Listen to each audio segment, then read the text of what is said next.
મહેસાણાના 84 કડવા પાટીદાર સમાજ સંકુલ ખાતે ગરીબ કલ્યાણ મેળો યોજાયો, જેમાં જિલ્લાના 2000થી વધુ લાભાર્થીઓએ વિવિધ સેવાના લાભો આપવામાં આવ્યા હતા।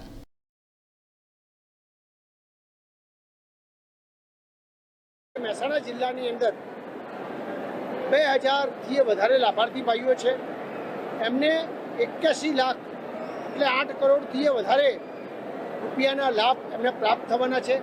એમને શુભકામનાઓ પાઠવું છું અને એમ કહું છું કે જે કોઈ લાભાર્થીએ લાભ લીધો છે એમાંથી જે કોઈ વસ્તુઓ મળી છે એમાંથી ઉપયોગ કરીને આર્થિક રીતે મજબૂત થાય।